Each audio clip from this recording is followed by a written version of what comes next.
Hey guys, and welcome back for another video. So this is the conclusion, or the part 2 to this whole Vlad, Tommy Sotomayor, Tariq Nasheed drama. I am going to have to stop it a lot in this video due to copyright reasons. I don't know why the Tariq Nasheed wasn't copyright, but somehow the Tommy Sotomayor one is. Whatever, I'm not going to question it, so I will have to interrupt it every so often, just simply to avoid the copyright. Please leave a blue heart if you are here. That lets me know that you are watching. Don't forget to like and subscribe if you haven't already. I appreciate you so much, and let's get started. Tariq, you wouldn't have had to waste your time if I wasn't the man. You wouldn't have had to waste your time, nigga, if I wasn't the man. All this killing was gonna go crispy with all these Coon awards. What's with all the killing? You said you ran me out of LA. Where's the You ran me out of LA.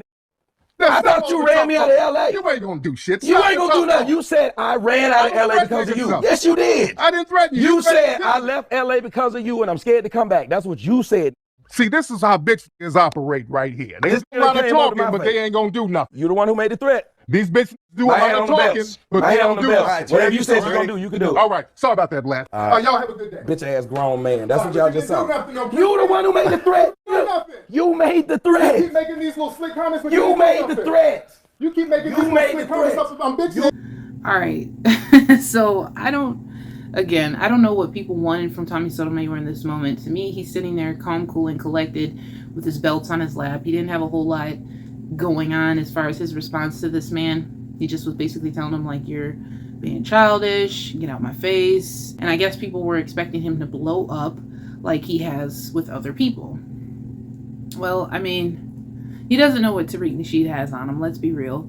You know, for him to show up in the studio that boldly, asking about where the killing was, he could have very well had a weapon on him at the end of the day. But I did see that he put the Coon Trade Award on the floor. It's comical, not in the sense that I like to see Tommy Sotomayor get this. It's just funny because it's a Coon Award. You know what I mean? It's just something funny about that. I don't know. But anyway, I, again, don't see anything wrong so far with his reaction. And this, the rest of this interview is going to be like basically what happened after Tariq Nasheed left. You made the threat. You made the threat. If I'm bitch ass do something, you made the threat. If I'm bitch ass do something, you made the threat. You made the threat. That's it. That's it. What I thought. You made the threat. I'm supposed to find it and told me he made the threat. He told me I won't come to LA. I'm chilling in LA. I'm always in LA. You doing all this tough talking about what you gonna do. You said you was gonna do it. I'm here. Do you forget that you said you was gonna do it? I'm here, Crispy. Show the video what I said. I see Tariq. I'm with Tariq. Crispy talk all that shit, but I'm right here on Crispy's ass. He ain't doing shit. Why don't you show the video? All right, Tariq. Grown ass. All right. Pat. Put out one of them lame ass songs. All right. Well, first and foremost, I did not set that up. He has done an interview. Okay, and you can see in Tommy Sotomayor's face right there that he does not believe Vlad. He's like, yeah, whatever, my dude. You didn't set that up. I don't think he did. You know, I just think that he obviously had very poor security, like he admitted in the last video. And we saw like parts of the studio which looked very mediocre. It looked very mediocre in my opinion. Is Tommy sitting on like one of those everyday metal chairs that you see at like cookouts or like church basements? Like, this is the most mediocre looking interview studio. I would have never expected that out of Vlad. I mean, I just thought this would have been a lot more elaborate. Like, I mean, you know what I'm saying? I don't know what I expected, but I just didn't expect to see little church metal chairs. That was, this guy has almost 6 million subscribers. I hope that since then he's upgraded. Let's just hope. Sitting exactly where you're sitting. So if you announce that you're doing an interview, then that's what happened. I don't do setups. That's not my thing. You can believe me now. So them niggas just walk up in your shit like this. It is what it is. But I was not involved in any of this. It's not my style. You can watch 100 interviews by me. You'll see nothing like this has ever happened before. Man, it is what it is. I'll still finish the interview. Okay, so Tariq Nasheed just came in. Yep. And this was actually gonna be one of my questions. Did you threaten to kill him at one point? No, I ain't threatened to kill this motherfucking man. He said straight up, I'm gonna take all time, I'm gonna make sure Crispy go broke. And I said, you do that. And if I lose everything, I'll come see you. Okay, so what is... And I guess, yes, to this day, Tommy Sotomayor hasn't gone broke. And so he's had no reason to go after anybody. He's been able to maintain, you know, it sounds like He was smart about the way he did his money, wasn't completely reliant upon YouTube AdSense. Maybe he took what he made, invested it, which is exactly what, you know, me and my husband do. Every penny that you make shouldn't be spent. Everything that you get shouldn't just be lavish lifestyle or buy a whole bunch of stuff that you don't need. You need to invest so that you can have money for the future. Good majority of the money that we earn goes to retirement, Robinhood. We got our stuff set up in a way where it's like we're not hurting. What you got to do, because you never know what could happen. And I don't rely on YouTube money at all. I mean, first of all, I'm not even on the level to even rely on a YouTube check, but it is nice every now and again when you get that little bloop in your account. There are people that live from check to check, literally take what they make and spend it all and invest nothing. And I do not recommend you live that lifestyle, because you never know what could happen. This whole killing thing coming from? He made some up. He said that I won't come to LA, that he got thugs on me. Even came at one time when I was doing something with Tim Alexander, sent something in there to act like he was threatening me inside of a live show I was doing. That's him. You can look this up. It's him who said he ran me out of LA. It's him. That's the grown man who said I ran him out of LA. He refused to come back. So every time I come back to LA, I keep saying, I thought you ran me out of LA. Why do I keep coming back to LA? Whatever you're gonna do, do it. Well, you can't really run someone out of a city, period. But that's the lie he told him. It's something you could say out loud, but you really can't run someone out of an entire city. But to walk up on me and now say, what are you gonna do? You're the one who made the threat. You're the one who bothered by me. My presence bothers this man. Yeah, that's what I was saying pretty much in the last video. Obviously, Tariq Nasheed was extremely bothered by Tommy. So bothered, so hurt, that he felt some type of way. He needed to come up there and make a fool out of himself. Like, you didn't make Tommy look bad. You made yourself look bad, Tariq Nasheed, because first of all, you came out of pocket to make this man a fake award. You came up there, probably lost some level of respect with Vlad because you made him look bad by making it seem like he set something up with you even though he hadn't. And it just proved that you were like clearly obsessed with Tommy, because the only way you even found out about it is by watching him. Tommy didn't give a crap about you being in LA and doing an interview with Vlad. You cared about him being there doing an interview with Vlad. Like he's your boyfriend or something. Like he owes you some level of loyalty. Like you're acting real emotional. Like there was somebody in my last video, they were like, yeah, Tariq Nasheed acts like a whole black woman. And I'm like, in some cases, some black women would even have a little more self-respect than that. Like that was just trash. He's all holding the camera up like, Tommy talks a whole lot of smack, but he's not doing nothing. Well, you're not really doing anything either other than making yourself look bad. Like you got nothing better to do but stalk this man. You know, creepy. Okay. So you never threatened to kill him? No, I stood up there and said, he told people he gonna take away everything from me. I said, if you take everything from a man, the man has nothing to do left but come see you. Okay. But you haven't got everything taken away from you?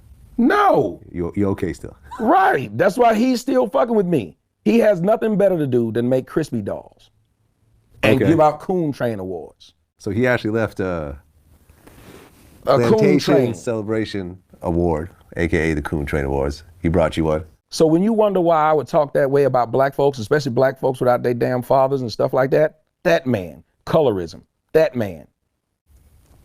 So the crispy's referring to your skin color? Yep. And Tariq Nasheed? Yeah, I, again, don't agree with that at all. That's definitely full-blown colorism at its finest. Tariq Nasheed has a lot of nerve. He's probably a half a shade lighter than Tommy, and you're going to call him crispy? Like, I don't know, man. That's just really stupid to me, to be a pro-black and be all about hidden colors and this and that, but then you want to talk about this man being black. He's lighter skinned? No, not even that much. You saw him standing here. That's most of the time, it's not mixed people who are saying that stuff to me. Because he's not mixed. He has black parents. Yeah, that's right. Most of the time, you don't see mixed people calling black folks crispy. It's other black people. But then the same man who talks about how great melanin is, remember, he's got a thing called Melanoid Nation. What would be the joke in my skin color's dark? From that guy. That's like a guy saying I'm cool with black folks, and as soon as he get mad at another black person, calls him a nigga. But say, oh, I'm just talking to him because he made me mad. That's his logic. Oh, I'm just making fun of his black skin particularly. Not everybody who's dark. But he did the same thing to Corey Holcomb. Then he got mad at Corey Holcomb. He said, this black as a package. What did he say? He looks like a package of soy sauce. So. Wow. We as black people have got to get away from that. Like, you have to, because you just sound dumb at the end of the day. Like, you want to be calling another person super dark and crispy and soy sauce and this and that, as if you're not black too. Black people do it in a way where they try to lower your status, like, oh, you're super dark, so therefore you're a lower level black or something. And that's just the stupidest crap ever. And for a man that was probably in his 40s here, probably in his 50s now, to be even saying stuff like that, pathetic. Skin color is his issue. Then you turn around and see he has a half white Jewish wife, Mr. Hidden Colors. So she's half black, half white? Yep. Okay. Mr. Hidden Colors. He actually has a video on Instagram where his mixed son is holding the Crispy doll, making fun of the Crispy doll.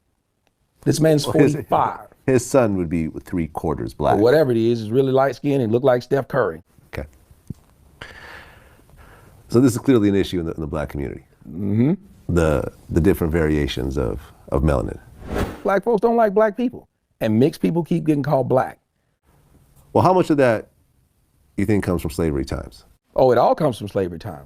This is what I don't really understand. Like, I get like how some black people are like, oh, well, you're mixed, so you're not really black. You should take into account the partial whiteness that you have. But when you have grown up, like, say for instance I have, where you have white family, yes, but like they don't talk to you, they never really reached out, never really wanted a relationship with you because you're black.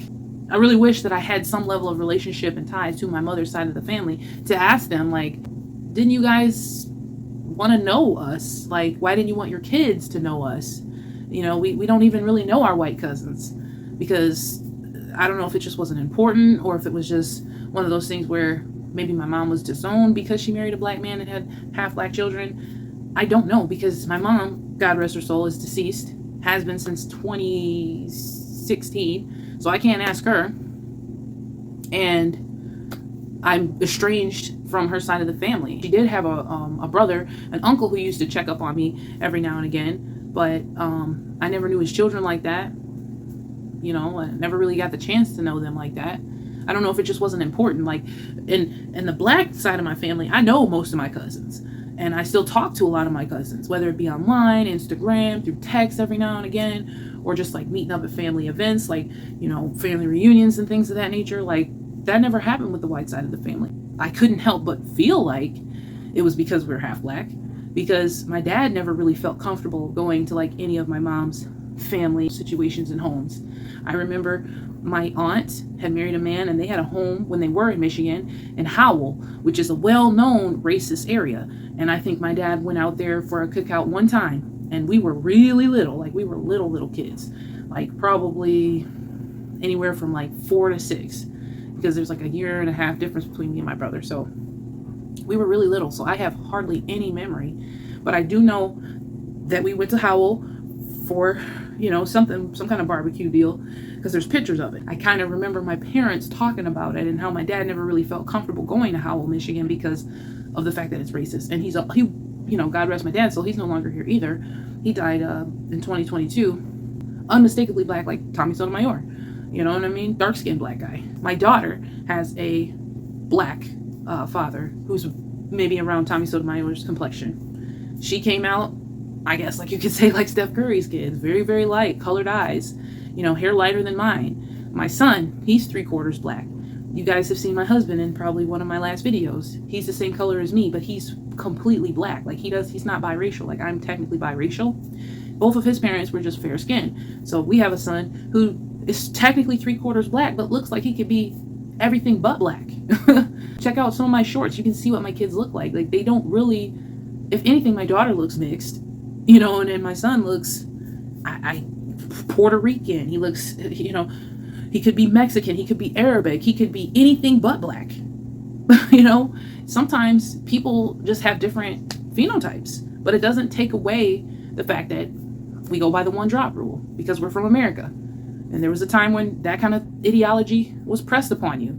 And I can't help the fact that it was pressed upon me, because here, you know, like I said, we were living with my dad in his home and around his family more so. So I was taught, you know, black. Now, my mom, she always pressed upon, well, you know, you can't negate my existence. I'm white. You guys are part white. But she didn't understand that because of the situation, the fact that we were growing up in a predominantly black neighborhood, going into predominantly black schools, being around mostly our black family and hardly ever seeing her side of the family at all. She didn't understand that it was like one of those things where, what are we gonna, I guess, see ourselves more as? What are we gonna affiliate ourselves more with? And I don't think that a few people opinion can change that.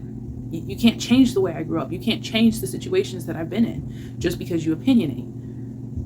Because if you were light-skinned during slavery times, that meant that the plantation owner or someone from the house had sex with one of the slaves and made a mixed-race baby. And a lot of these kids ended up being in the house and treated differently and so forth because they're part of the family of the slave masters, right? Well, it all came from slavery. And then you have to think about this whole idea that they say one drop makes you whole.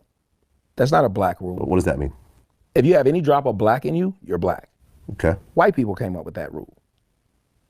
Why would they want to discount their own bloodline? I had a conversation with a white guy and a black wife. I said, what would you consider your kid? A kid's directly mixed, biracial. Mm-hmm. He said, black. A lot of white people know, even to this day, like the idea that, you know, a biracial person is considered mixed is like fairly new. You know, even though you're technically mixed, it's like one of those things where I'm telling you, all throughout, you know, the 90s, when I was growing up, early 2000s, you were considered black. You were just a light-skinned black. It didn't matter that your mom was white. No way around it. So I'm black too, I guess. I said, why would you discount your entire bloodline? He said, oh no, the kid's just black. Well, black genes are dominant over white genes most times. So most times when you have mixed race kids, you have the kids look a little more like the black side because of just gene science. It's not as much, you know, as much on the perception side. But for example, you go to Brazil and mix people who look more light skinned aren't considered black, they're considered mulatto, something like that. There's a certain, mulatto, octoroon, they're different. Not mulatto, it was another term for it. Because I remember I was with my friend who was mixed in Brazil and we were having Brazilians. This is definitely a side note, but I can't help but look at Tommy Sotomayor's face and notice a difference in how he normally is in most interviews. Like he's a lot more jovial, because Vlad up to this point has been nothing but nice, nothing but respectful, but I can't help but think that Tommy is like in this thought process, probably just by looking at his face, that he's angry with Vlad. Like he probably really thinks that he set this up with Tariq Nasheed to try to clown him, to try to embarrass him. And that's really unfortunate because I don't think that Vlad TV did that. I honestly think that Tariq Nasheed is just one of those people that takes advantage of situations, just invaded his studio, which is extremely rude. And he should have offered Vlad an apology at the last interview, which he didn't even do. He literally was like still trying to show his level of anger with Vlad. Like, well, I can't believe you had my op here. Like, I'm sorry, who are you? Like, I mean, Vlad is just so down to earth, like I said, and just, he obviously was taken advantage of. He was taken advantage of, and he was being too much of a pushover, in my opinion, with Tariq Nasheed. That I could just see it in his face. He's not happy. He's just dealing and going through the motions at this moment, literally just answering the questions. He's pissed. Explain it to us. It's just considered its own thing. It's not considered black. In America, if you're one drop black, most times you're considered black, unless you have certain people, like let's say, you know, the rapper Logic. You familiar with him? No. He's half black, half white, but he looks more white. What about Quincy Jones' daughter, Rashida Jones? She plays white roles, but she still says, I'm black, because she has to say a black father, which Quincy Jones was pretty, well, you know what I mean? Somebody like, don't want to discount. Like Lionel Richie's daughter. Lionel Richie's daughter said she would be around her white friends and they would make jokes about black people, and then she'd tell them, I'm black. I'm black, like, yeah. What? Yeah, I think it's a... Yeah, I've been in situations like that before too, where I've been with white friends and they said something that I didn't feel comfortable with, because, I mean, at the end of the day, maybe they didn't see me as black, or maybe they just saw me as mixed, so maybe they didn't think I cared, but they would, I mean, I remember being around white girl that actually said the N-word before, and I don't even remember the context of the conversation at this point. I just remember her saying it. We were on like a little all-girls camping trip right after high school, and I don't regret going or anything, and this was the only incident. It's like my other friend had to remind her, like, you do realize Asia's part black, like she's black. When you are a racially ambiguous black, it's like people think that they can either get away with it with you, or they just forget that you're black, or maybe, you know, they just don't care. But I'm pretty sure if I was a brown-skinned girl, you know, unmistakably black, they probably wouldn't have went there because they probably would have been afraid that I would have beat their butt, you know. But me just being the kind of person I am, not really combative, not really argumentative, and not easily offended, I just was like, wow, that was insensitive, you know. Like, I call you out in a way where it's like, I'm not trying to beef, I'm not trying to fight, but I'm gonna let you know you an asshole for that.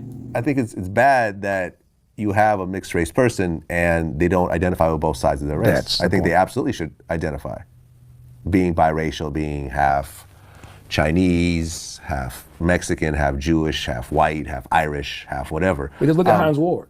Hines Ward gets to say he's black. Hines Ward, the football player. I don't know. Look him up. Hines Ward, he's half and half. Or Tiger Woods. Huh? Hines, H-E-I-N-Z, like Heinz and ketchup. That's Hines Ward. H-I-N-E-S. Yeah, he can't go to Japan and say he's Japanese, but he can say he's black and everybody agrees with he's black. That's the thing, Tommy. Like, you can't, just because you're brown skinned, you live in the body you live in, so you know what it's like being you. But you can't speak on, you know, how a mixed race person should address themselves. If a mixed race person wants to call themselves mixed race, good for them. But if you have a mixed race person like me, who's just like, I'm black at the end of the day, because it's not that I disown my white family members. It's not like I'm embarrassed of the fact that I have a white mom. It's nothing like that. I love my white mom, and I have always given her credit for being a great parent. Both my parents, stellar. I've always felt loved, taken care of, wanted for nothing. I was never abused, never had any trouble with my parents. They both did the best they could, raised me right, and I feel like grateful that I had that, because I know there's so many people that don't get that in life, and I'm very grateful for the parents that I had, because I always felt loved, always felt appreciated, always felt beautiful and smart based upon how my parents treated me. I got no complaints about either one of my parents, let me just say that. But at the end of the day, my mom can tell me, yeah, you're mixed, you're half white, you should da da da da da. But it's like, at the end of the day, I can't compete with the one drop rule. That's the majority thought. Just because now all of a sudden you have these people coming out and being mixed and saying this and that, it doesn't change the fact that I'm 35 years old. I've already lived in the skin of a light-skinned person who walked the road of a black female. Okay? So you can say what you want about that, and you can have your thoughts and beliefs about it, but you can't tell me, a mixed race person, that I should just identify as mixed and not black, when all my experience that I know of is black. I don't even know what the mixed race experience is. You know what I mean? That, like, it seems like you would have both sides of your family influencing you. You'd have more of this, more of that. You would have white family members. You would have black family members. You would live in certain neighborhoods. But it's like, all I know is black. So that's all I can talk about. You know what I mean? The majority of my videos, the majority of my audience. I mean, at the end of the day, that's just my opinion on it. That's just my walk of life. And I have the right to feel like that, because nobody else has walked in these shoes longer than Asia. I almost said my maiden name, but I guess it doesn't matter at this point. If you've made it this far, definitely hit that like and subscribe. Leave me a blue heart. I appreciate you so much. And yeah, I will see you next time.